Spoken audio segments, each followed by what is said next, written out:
ဒီနေ့ကတော့ကျွန်တော်ရဲ့ခဏနင်းစီလေးအမြင့်ပုတ်အနေထားရဲ့ကဲတင်နိုင်ခဲ့တယ်ဗျဖြစ်ပေါ်တယ်လို့ဗျကျွန်တော်ပြီးခဲ့တဲ့တစ်လတည်းဒီအပင်လေးကိုကျွန်တော်ကြည့်နေတာ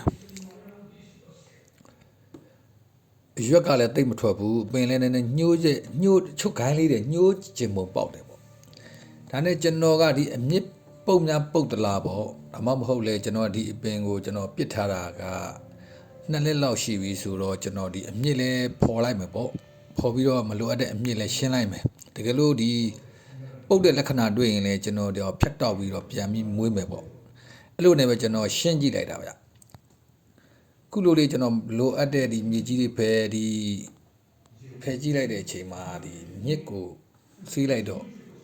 အမြင့်ပုတ်တဲ့လက္ခဏာကိုတွေ့ရတယ်ဗျသူကအမြင့်မပုတ်ဘူးဆိုရင်မပုတ်တဲ့အမြင့်တွေကဖွေးစွနေပုတ်တဲ့အမြင့်ကမဲပြီးတော့ညိုးနေပါတယ်ခင်ဗျအဲ့တစ်ချက်ကိုကျွန်တော်တွေးလိုက်ရတယ်ဒါဆိုရင်ဒါအမြင့်ပုတ်ပါတယ်ခင်ဗျခဏနှင်းစီပင်တွေကဒီအမြင့်ပုတ်သွားမယ်ဆိုရင်သူကမတိမတာနဲ့တပင်လုံးကဒီသေသွားနိုင်တယ်ဗျ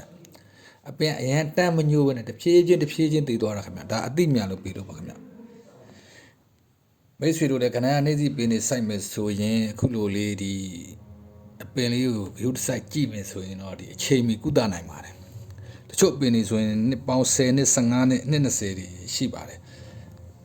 ဒီရေလောင်းများတာပေါ့အဓိကရေလောင်းများတာရဲ့မြေအောင်ပိုးကြောင်ရင်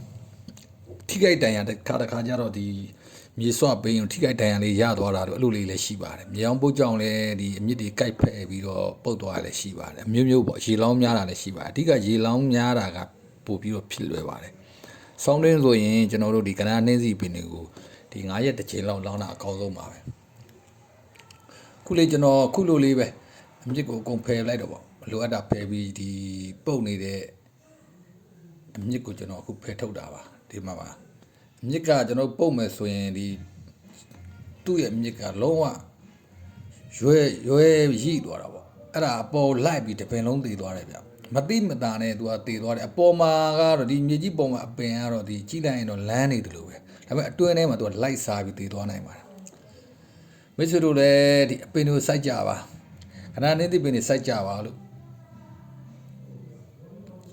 ဒါလည်းကျွန်တော်ဒီဒဏ်ရာပိုင်းဒဏ်ရာလေးကိုကျွန်တော်အခုလိုလေး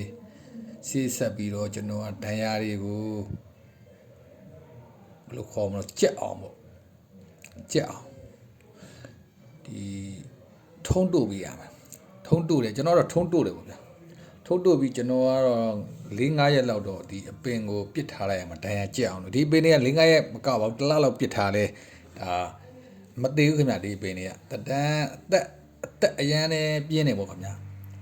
ခုလိုဒါကတော့ဒီပုတ်တဲ့နေရာလေးပုတ်တဲ့နေရာကိုကျွန်တော်ထုံးရနိုင်တဲ့လောက်နှိုက်တယ်နှိုက်ပြီးကျွန်တော်ထုံးကို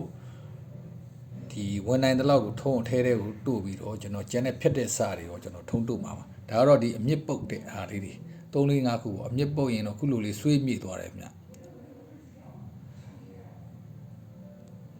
ဒါကတော့အမြင့်ပုတ်တာပါအားလုံးကျေးဇူးတင်ပါတယ်မိတ်ဆွေတို့လည်းပန်းပင်တွေတစ်ပင်တွေစိုက်ကြပါဒီကနာနှင်းစီပင်တွေစိုက်မယ်ဆိုရင်တော့အခုလိုလေးဒီအမြင့်ပုတ်တဲ့လက္ခဏာလေးတွေတွေ့မယ်ဆိုရင်မိတ်ဆွေတို့လည်းပြန်လဲကုသနိုင်အောင်လို့ကျွန်တော်တင်ပြခြင်းဖြစ်ပါတယ်အားလုံးကျမ်းမာချမ်းသာပြီလို့ရင်ဆန္ဒပြည့်စုံကြပါစေ